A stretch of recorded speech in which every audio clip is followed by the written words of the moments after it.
Di zaman serba instan seperti saat ini, kebutuhan dan keinginan manusia semakin tidak terkendali. Setiap melakukan apapun pengennya cepat berhasil, cepat sukses, dan cepat kaya. Rata-rata tidak mau dengan prosesnya, padahal hasil yang baik tidak mungkin didapatkan tanpa proses yang baik pula. Video kali ini saya membahas tentang pakan kelinci berupa pelet atau sentrat yang merupakan salah satu wujud dari zaman instan. Pelet atau sentrat kelinci sekarang menjadi booming, kebutuhannya terus meningkat dan produksinya pun mulai dari skala industri sampai rumah tangga. Orang-orang banyak yang meninggalkan ngarit atau merumput dengan alasan terlalu sibuk dengan pekerjaan lain. Di sisi lain, pembuat pelet malah diuntungkan karena semakin banyak orderan, semakin untung dan semakin sejahtera. Sehingga ada sebagian peternak yang kemudian hanya fokus memproduksi pelet. Beberapa peternak lain pun juga ikut pengen merasakan kue lezat itu, dan akhirnya berlomba-lomba membuat pelet skala homemade.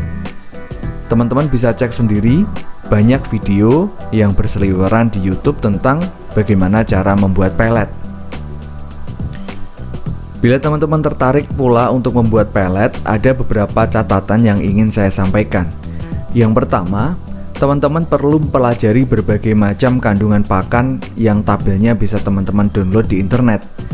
Tabel itu berisi berapa serat kasarnya, protein kasarnya, lemak kasarnya, lalu mineralnya apa yang dibutuhkan kelinci seperti kalsium, kalium, fosfor, dan sebagainya. Dan teman-teman jangan lupa untuk melihat ketersediaan bahan-bahan ini di lingkungan teman-teman sendiri. Karena ketersediaan bahan baku ini perlu teman-teman pastikan selalu ada dan kualitasnya kurang lebih sama. Karena bila berbeda sedikit saja akan mempengaruhi pencernaan kelinci, mulai dari kembung, mencret, sampai berujung kepada kematian. Yang kedua, setelah ketemu bahan-bahan yang sesuai dengan lingkungan, teman-teman harus melakukan perhitungan persentase racikan pakan.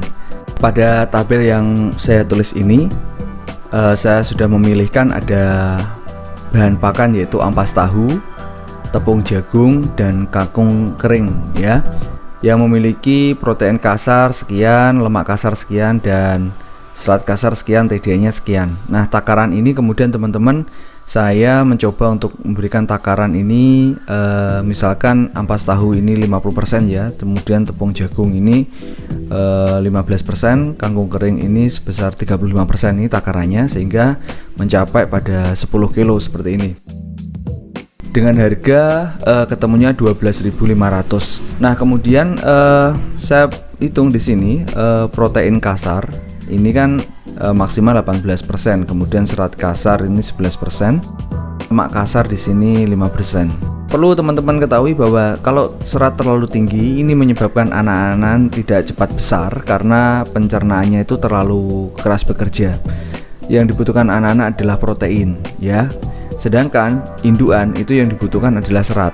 Karena kalau proteinnya yang tinggi, terlalu tinggi nanti ketika mensusui anaknya, maka yang terjadi adalah anaknya yang mencret. Nah, kemudian di bawahnya di sini teman-teman lihat bahwa ini adalah versi teman saya Pak Joko. Dia menggunakan versi seperti ini. Nah, dan ini versi Pak Asep Sutisna. Macam-macam ini pakai bungkil kedelai, tepung jagung, dedak padi, rumput gajah, dan ini adalah versi saya dengan bahan-bahan yang mudah ditemukan di lingkungan. Nah, bagi teman-teman yang tidak pengen ribet ya, teman-teman bisa beli pakan seperti ini, merek pelet mulai dari Vital Rabbit dengan harga sekian, Nova harga sekian, ini versi Shopee, SKR, kemudian Rabbit Fit, dan Royal seharga ini. Abu di sini teman-teman, ini berguna untuk menghitung jumlah fosfor di sini ya, untuk menentukan kadar ekstra tanpa nitrogen, yaitu di samping itu kadar abu juga berfungsi sebagai alat untuk mendeteksi kadar kalsium dan fosfor yang merupakan tahap awal penentuan berbagai mineral lainnya. Sedangkan fungsi dari kelembapan ini, air ini adalah ketika bahan makanan itu kelembapannya di bawah 12%, maka dia bisa tahan sampai 1 tahun, disimpan 1 tahun tidak akan berjamur. Ini adalah hasil dari lab. Jika teman-teman tidak mau ribet dan biaya yang mahal, teman-teman bisa dengan menanam telur rambak seperti ini ya. kandungan telur rambak juga ternyata sangat baik. Ini cuma 14%, proteinnya, lemaknya itu 3%, dan serat kasarnya 11%. Kalau teman-teman kasih daun telur rambak ini ke kelinci, maka dijamin kelincinya tidak akan mencret dengan komposisi seperti ini.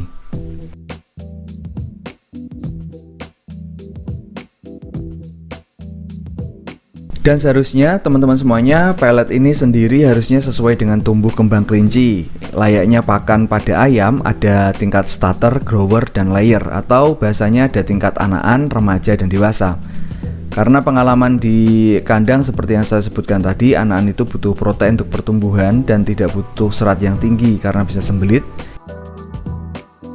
Dan wajib sebenarnya teman-teman membawa sampel pelet teman-teman untuk dilabkan untuk mengetahui kandungan yang pas untuk kelinci teman-teman.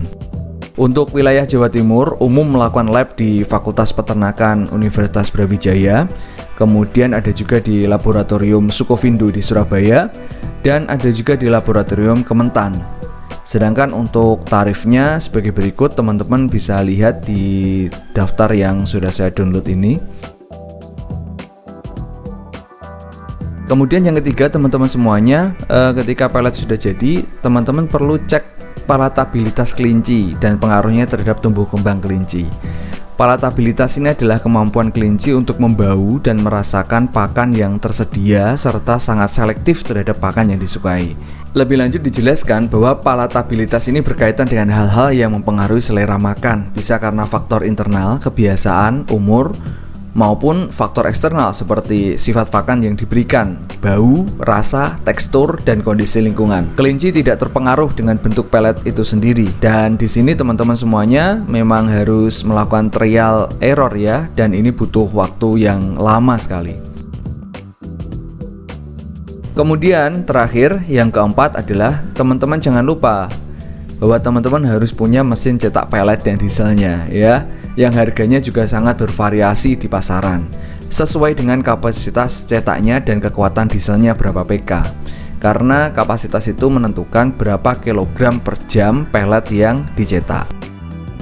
Jadi kesimpulannya, sebenarnya tidak ada yang instan di dunia ini teman-teman, semuanya butuh proses. Jadi kalau tidak mau ribet, mending langsung beli peletnya aja yang sudah uji lab, yang terbukti praktis, mudah, dan tentu mensejahterakan sesama.